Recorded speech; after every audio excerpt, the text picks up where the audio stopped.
Hi everybody, I'm Phil Fatika and welcome back to the Millcreek Government Channel. Two people today discussing something which you've known about for a long time, but perhaps has not always been really part of the great conversation which you should have. And that's one of the reasons why we're here today. We're going to be talking about the March of Dimes. Sitting in the middle is Emily Hirsch. Emily is a registered nurse. She is the unit director of the Neonatal Intensive Care Unit at UPMC Hammett and March of Dimes Northwestern Pennsylvania board member. That's a mouthful. Did I get it right? Yes, you did. Nice to have you. Thank you for joining us. And the gentleman on your left, you should recognize from the Erie Bayhawks games. He's up and down the floor. His name is Matt Brazee. He is the president of the Erie Bayhawks, and he's promised that he would get us all free tickets after this interview. And he's also the 2016 March for Babies co-chair. Matthew and Emily, do you mind if I call you your first names? Great. Thank you, thank you, thank you. The March of Dimes. We know a lot about it. I've known about it forever and a day. I remember the little things you used to put dimes in. I don't know if they still do that or not. Not exactly. Not exactly. Okay, so then give us the who, what, where, when, why, how of the March of Dimes. You're up. Your turn. As a board member of the March of Dimes, our mission is to work on reducing our prematurity rate, not only in Erie, not only in Pennsylvania, or the United States, but worldwide. So the March of Dimes has been active since President Roosevelt, and working on a lot of different projects over the years, and right now focusing on reducing prematurity. Is that up, down, about the same? Are you reducing, I guess is my question. We are reducing the rate of prematurity, but we still have a lot of work to do. Yeah, yeah. Matt, how'd you get involved? Well, Phil, the easy story is I've got two healthy children. I was fortunate that both my children, my son and my daughter, my wife went full term. So I consider myself very fortunate, but I've had friends, loved ones that I've seen the effects of prematurity, including even mortality for one of our good friends. And funny story about me personally, my first experience with the March of Dimes was I was in the 4th grade and walking for Mrs. Stasier's class, and we got involved in what at the time was Walk America. That's right. And I remember making the 12-mile trek out at Presque Isle at the time, and to be quite candid, I didn't quite understand what the March of Dimes was at that point. It was just something our classroom got behind and was fun, raising some money. So as a child, I had fond memories of the organization. So when I was presented the opportunity a few years ago to get involved with the March of Dimes on the board, and recently with the March for Babies Walk, it was an easy yes and a no-brainer for me to be involved. Yeah, good people like you always find it easy to say yes, because you should be saying yes. We have a graph to show you that in the relative order of things, the cities that pretty much are within our wheelhouse, Philadelphia, Pittsburgh, Allentown, Erie, you'll see that Erie is lower than Philadelphia, but still about a grade of a C. I would say, as a former teacher, that in this respect, yes, C's passing, but not acceptable. Correct. You got an hour to explain. The March of Dimes goal is by 2020 to reduce the prematurity rate to 8.1, Wow. and by 2030 to reduce that rate to 5.5. How are you going to do that? I think that what the March of Dimes is doing, or what the March of Dimes is doing now, is doing different campaigns. One of the recent campaigns was to reduce elective inductions or elective C-sections before 39 weeks gestation. Okay. So big push by March of Dimes on that program. And I can tell you that at Hammett, we have done that. We are not seeing, unless there's a medical reason, we are not seeing elective inductions before 39 weeks gestation. Okay. So just one campaign that the March of Dimes has worked on. Many years ago, when I was a staff nurse in the Nicu, they worked on surfactant therapy for premature babies. Say again. They worked on surfactant therapy for premature babies. What does that mean? When babies are born premature, their lungs are not developed enough to be able to breathe on their own. So I can tell you that in the 1980s and 1990s, we were seeing a lot of babies on ventilators and on ventilators for long periods of time. Surfactant is a substance in a premature baby's lungs that actually holds the air sacs open. And March of Dimes worked on research with others to actually produce artificial surfactant. So when a baby is born and having respiratory distress now, we put a breathing tube down into their lungs, and we put this medicine down into their lungs, and it helps their lungs to mature and for their lung sacs to stay open. And they need a lot less ventilator time. Oh, wow. Sometimes no ventilator time. Yeah. How long have you worked in NICU? I probably altogether have worked in the NICU over 30 years, maybe 35. I didn't mean that as an age factor. I just meant A long time. you speak from the voice of experience here. Yeah, so you really have an historical institutional knowledge about where this was and how Correct. far it's come along. There's so much they've done. Focus study groups to determine so much, and you want to touch on that. When you have a focus study group, you're looking for something. What were you looking for? In our recent group that we did, we partnered with the PA Preemie Network in the March of Dimes, and what they were looking at is parent readiness for discharge. Were parents ready for discharge? What were some of the stressors? What were some of the things that produced anxiety in parenting in the NICU? So not all of our research is medical based, but it's also on how to improve parents' readiness for taking their babies home, and for just improving taking care of our parents as much as we are taking care of our babies. Matt, were you part of that were you part of shaping what that focal group would be asking and looking for? Were you part of evaluating what the information is that they got out of that? I personally was not. You know, what we look to do is you've got the medical experts, Emily and some others that we work with the board, that are certainly the professionals in the industry when it comes to the medical side of things. I guess someone like myself from the non-medical sector, if you will, we're supporting in a lot of other ways, primarily the funding that helps to fund the efforts of the focus group and some other things that obviously all the different ways that the research projects are done. Which is a perfect way of my next question. It costs money to do this, there's no doubt, and it costs big dollars to do this. Where does the money come from? How do you get it? Can the people out there, can they help you? I know that there's the normal march, but there's other fundraisers too. You got 3 days for this one. Matt can speak to our walk, which is probably one of our biggest events. We just recently had our chef's auction event. So we are always looking at different event opportunities. We used to have a lot of events. We've narrowed it down to 2 of our big ones in the past 2 years. So those are, and always, donations are always open on the website if people want to go to the March of Dimes website. Which is? March of Dimes, I would Google March of Dimes. Okay. Is it localized or is it nationalized? It's nationalized. Okay, so but you can make the pledge to the national and or the local or both? Yes. Okay. Okay, Matt, you're the money man. You got it. You're the president of the Bayhawks. You know what that means when those people walk through those turnstiles. Tell us about the march. How can the people out there, and believe me, we go all over Erie County. Sure. It's exciting, the March for Babies walk. Those that are familiar, the long time for the March of Dimes, it was Walk America. And several years ago, switched to closer align with March for Babies and the mission, or March of Dimes and the mission, naming it March for Babies. So marchforbabies.org if you'd like to find out more information. The Erie County Walk is in 2016 on May 1st this year. Okay. Rain or shine or snow? Rain, shine, or shine. Yes. Okay. Yeah. Positive thoughts, Phil.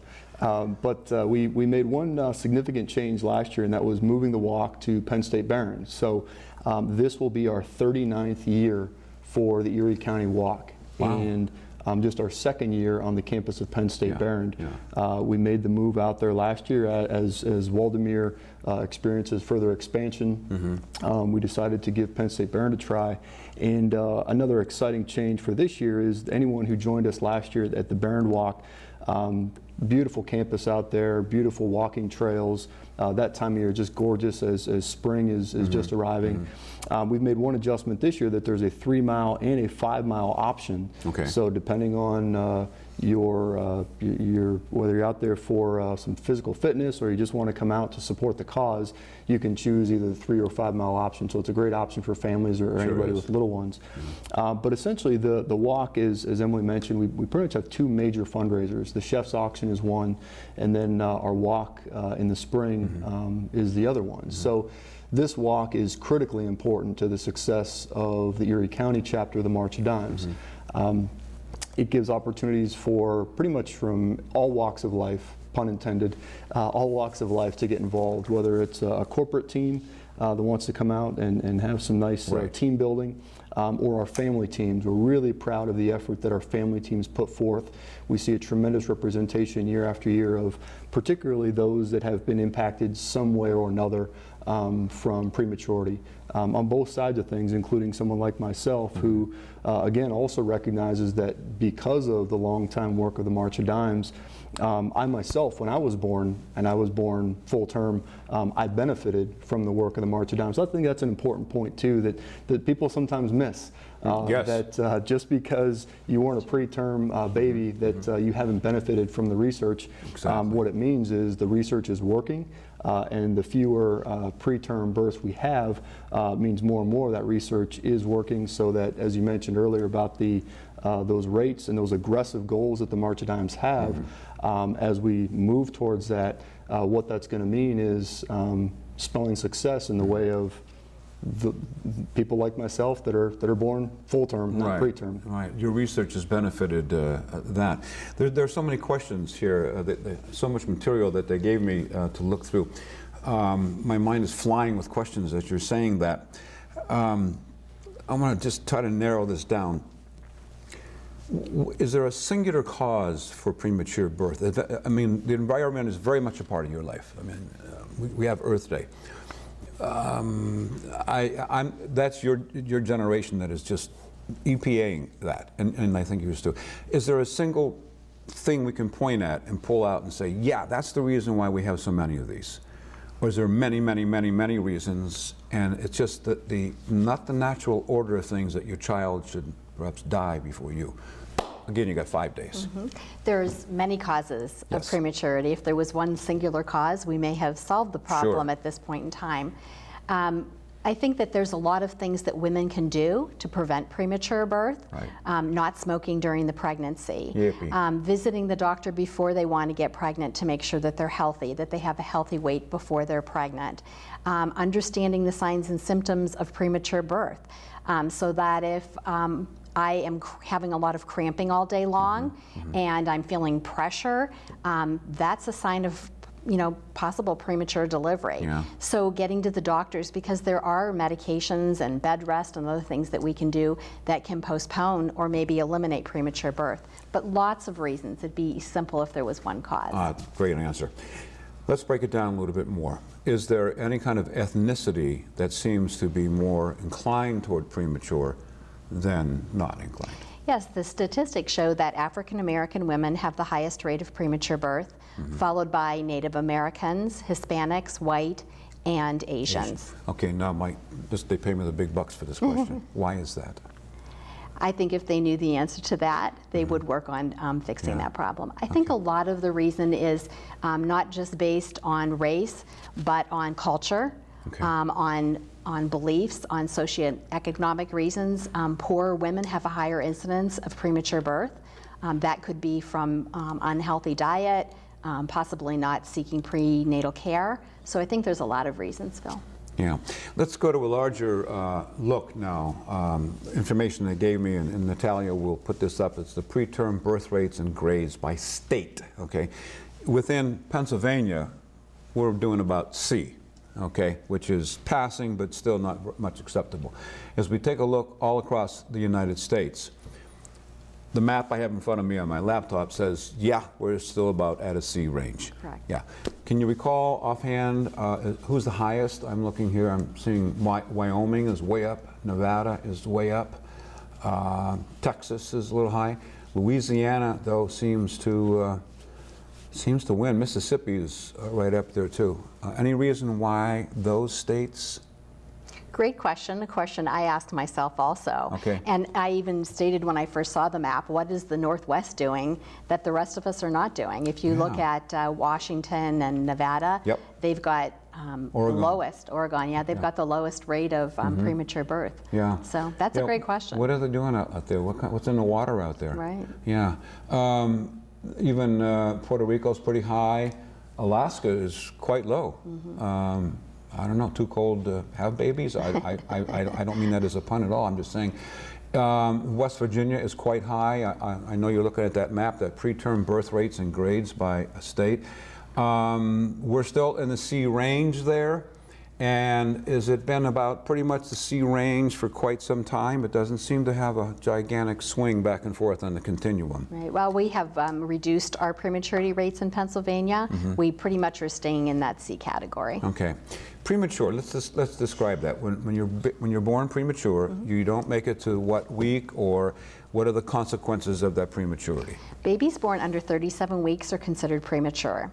The earliest viability in an infant is around 23 plus weeks.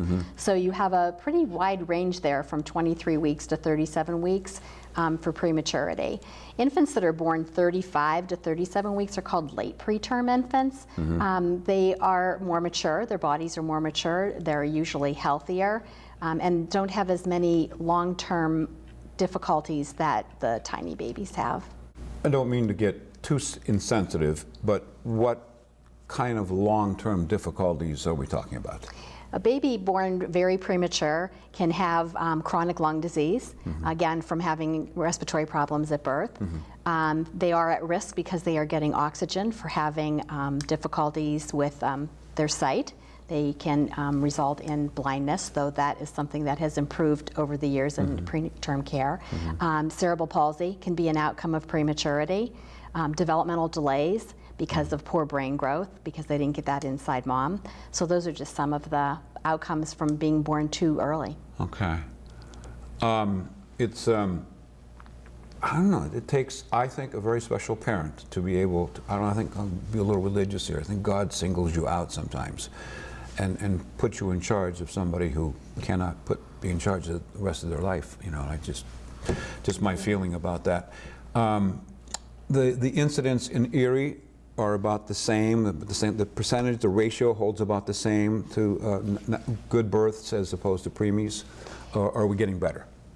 Well, we've improved since 2008, but again, our rate is still around 9.6, with the goal of 2020 being 8.1. Yeah. So we've gotten better. We just have some work to do to reduce that rate. Yeah. Do people understand? I hear what you're both saying is education plays such a key role here, as it does in so many things that we do, the education of. So what do you do to tell the young mothers in the high schools and the colleges, and who, you know, that demographic that's going to produce those babies? You should know a couple of things. Are you going out there beating on the doors of the high schools, the colleges? You going to the frat parties? No. No.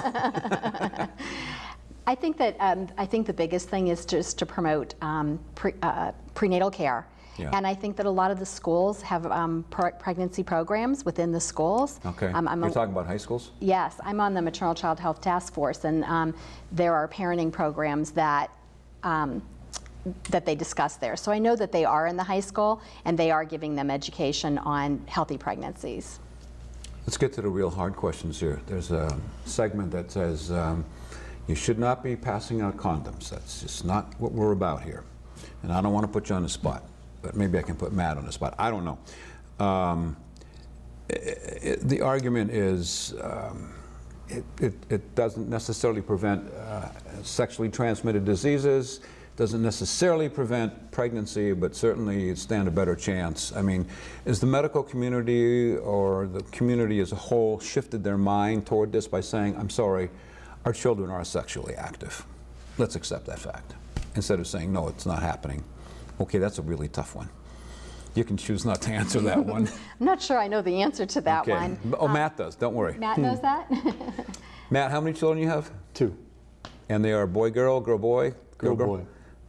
Girl, and boy. Oldest sister, huh? I have 2 daughters, so I had to face those questions. Go ahead, you're not sure to know the answer to that?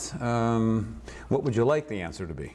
I believe that that education starts in the schools, and I believe that my grandchildren are seeing that education in school now about pregnancy prevention. Okay.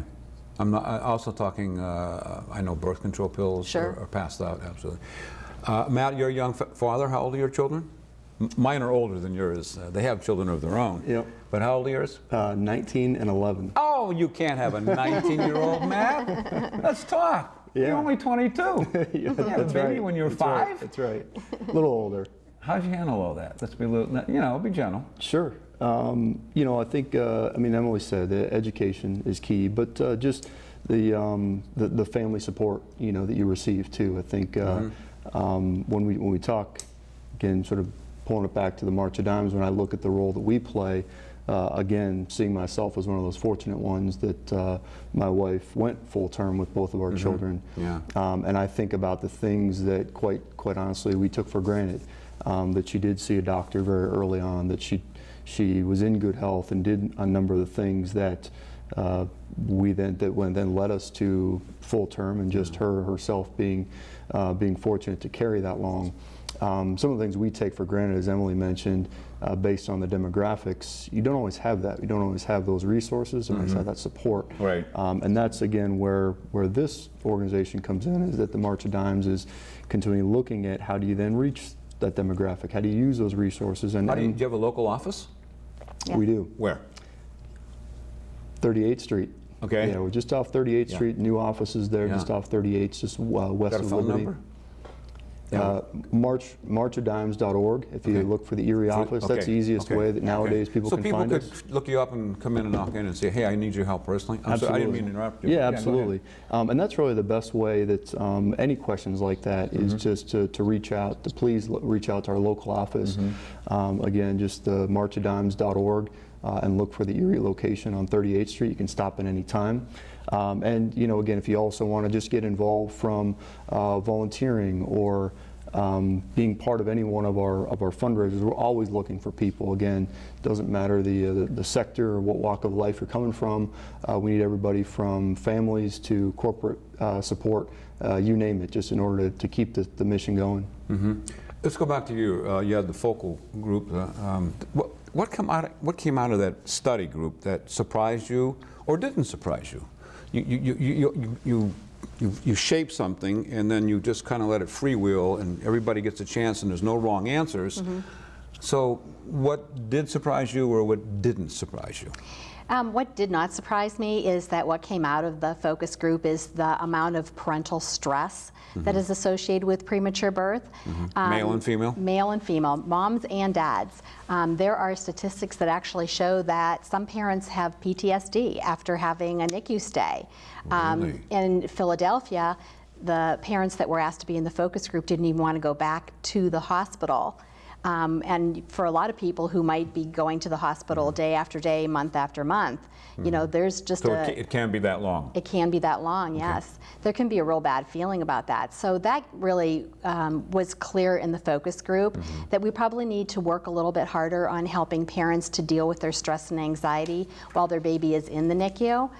And doing a better job in just educating them on what to expect when they go home. Yeah. One of the things that we do at Hammond is we actually have some nesting in rooms, and we have them stay with their baby before they go home. So they're near the unit if they have any questions, and we're there to support them while they actually spend the day or the night with their baby before they get to go home. So not all hospitals can do that. That was pretty clear out of the focus group too. Yeah, okay. Again, Emily Hirsch, she's a registered nurse. She is the unit director of the neonatal intensive care unit at Hammett, UPMC Hammett, and she's a March of Dimes Northwestern Pennsylvania board member.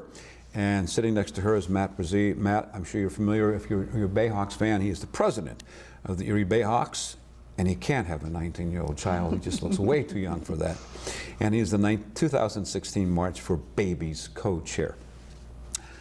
I can't imagine that we have 2 healthy daughters and we have 4 healthy grandchildren, but we know somebody who has a developmentally delayed child, and it's still into the 20s. It still has not manifested, or still not has done anything different. It seems lifelong.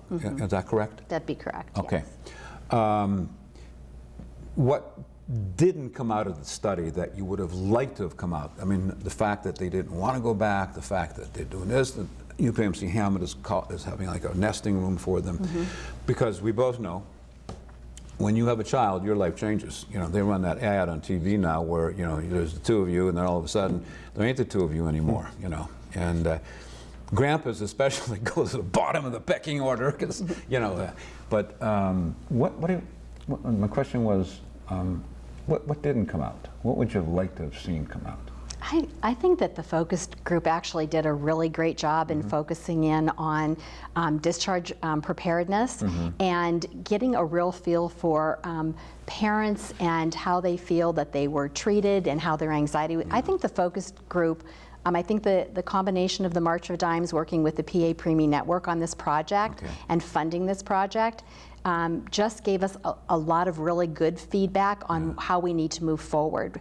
I think that the focus group was very well done. Okay. Matt, and then you got the last word. Matt, it takes money to grease these wheels. It's no other honest way to say that. This is how these things happen. Again, how can people help? You can talk to that camera right there. Sure. marchforbabies.org. You can find all the information out about the Erie County Walk, May 1st, 2016, up at Penn State Barron. And it's not too early to sign up. You can sign up right now, fundraise throughout the winter months, all the way into the spring. It's been a great annual event for us. Our goal this year is going to be to raise well over $300,000, and we can't do that without your help, without corporate support. We've been very fortunate in Erie County to have tremendous support, but as we said, we've got an aggressive goals to still meet. 9% is just too much in terms of preterm, so there's still much more work to be done. So marchforbabies.org for more information and to start a team. Excellent. Yeah, that's almost 1 out of 10. That just seems unacceptable. Nurse Emily, you have the last word. You can go anywhere you want with it. I have been honored greatly to be working with the March of Dimes for a lot of years. I think it's an organization that really hits home to so many people. Like Matt said, whether you are born prematurely, whether you're born with birth defects, whether you're born healthy, the mission of the March of Dimes is working to make every baby a healthy baby.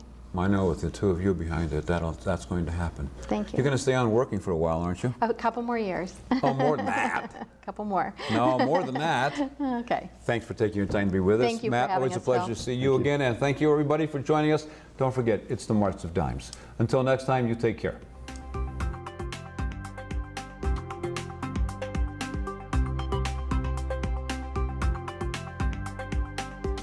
You're watching the Millcreek Government Channel, powered by WQLN Public Media.